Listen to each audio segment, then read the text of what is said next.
মই 97 চনত graduation complete কৰি মোৰ লক্ষ্য আছিলে অভিনেতা হোৱাৰ। গতিকে মই অভিনেতা হ'ম বুলি কৈ মই হাতীচুং জাজৰিত শৰাইঘাট থিয়েটাৰত গ'লোঁ।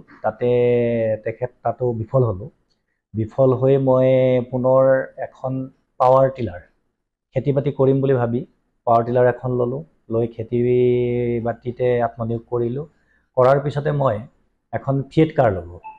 ফিয়েট কাৰখন লৈ মই এই বেমাৰী আনানি এনেকৈ ভাড়া মাৰিয়ে মই তেনেকৈ জীৱিকাটো চলিম বুলি ভাবিলোঁ। ভবাৰ পিছত আকৌ মই যিখন স্কুলত শিক্ষকতা কৰিছিলোঁ তাতে মই সোমাই পৰিলোঁ। সেই স্কুল যিহেতু ভেঞ্চাৰ আছিলে আৰু তাৰ কোনো লক্ষ্য দেখা নাপায়, ভৱিষ্যত দেখা নাপায়, মই মানে এই ভাতাত আত্মনিয়োগ কৰিলোঁ। মোৰ শ্ৰদ্ধাৰ শালপতি আৰু পৰেশ কুমাৰ দাসৰ লগত লগ লাগি এই ভাতাটোত আত্মনিয়োগ কৰিলোঁ। ভাতা বৰ্তমান 16 বছৰ ৰানিং। প্ৰথম বছৰততো আচলতে মানুহ প্ৰথম বছৰত খুব কম আছিল। তেতিয়া আমি লাটগাঞ্জা কৰিছিলোঁ। তাৰপিছতে যেতিয়া আমি ফিক্স চিমনি বনালোঁ, ফিক্স চিমনি বনোৱাৰ পিছত 300ৰ ওপৰত মানুহ থাকে। তাৰপিছতে আমি আজি 5 বছৰ আগতে এই গাড়ীখন লোৱাৰ পিছত মানুহৰ পৰিমাণটো কমি গ'ল। গাড়ীখনেই মানে প্ৰডাকশ্যন দিয়া হ'ল। গতিকে তেনেকুৱাকৈ আজি এই অৱস্থাটো পাইছোঁহি আৰু।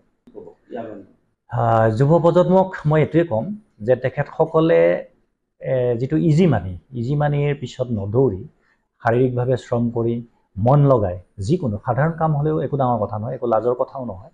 গতিকে এই সাধাৰণ কামৰ পৰাই তেওঁলোকে মনঃপূতভাৱে কাম কৰি তেওঁলোকে আগুৱাই যাবলৈ মই পৰামৰ্শ দিওঁ। মই 97 চনত গ্ৰেজুৱেশ্যন কমপ্লিট কৰি মোৰ লক্ষ্য আছিলে অভিনেতা হোৱাৰ। গতিকে মই অভিনেতা হ'ম বুলি কৈ মই হাতীচুং জাজৰিত শৰাইঘাট থিয়েটাৰত গ'লোঁ। তাতো বিফল হ'লোঁ। বিফল হৈ মই পুনৰ এখন পাৱাৰ টিলাৰ খেতি বাতি কৰিম বুলি ভাবি পাৱাৰ টিলাৰ এখন ল'লোঁ।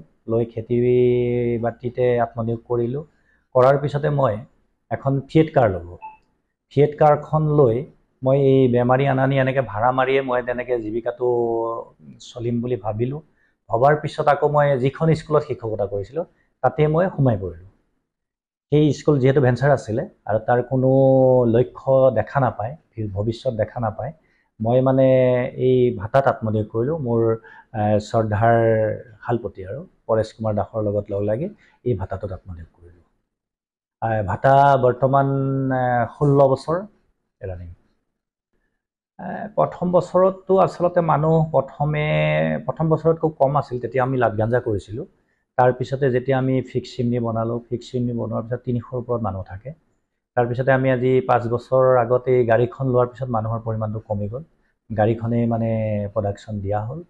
গতিকে তেনেকুৱাকৈ আজি এই অৱস্থাটো পাইছোঁহি আৰু। যুৱ প্ৰজন্মক মই এইটোৱে ক'ম যে তেখেতসকলে যিটো ইজি মানিৰ পিছত নদৌৰি শাৰীৰিকভাৱে শ্ৰম কৰি মন লগাই যিকোনো সাধাৰণ কাম হ'লেও একো ডাঙৰ কথা নহয়, একো লাজৰ কথাও নহয়। গতিকে এই সাধাৰণ কামৰ পৰাই তেওঁলোকে মনঃপূতভাৱে কাম কৰি তেওঁলোকে আগুৱাই যাবলৈ মই পৰামৰ্শ দিওঁ।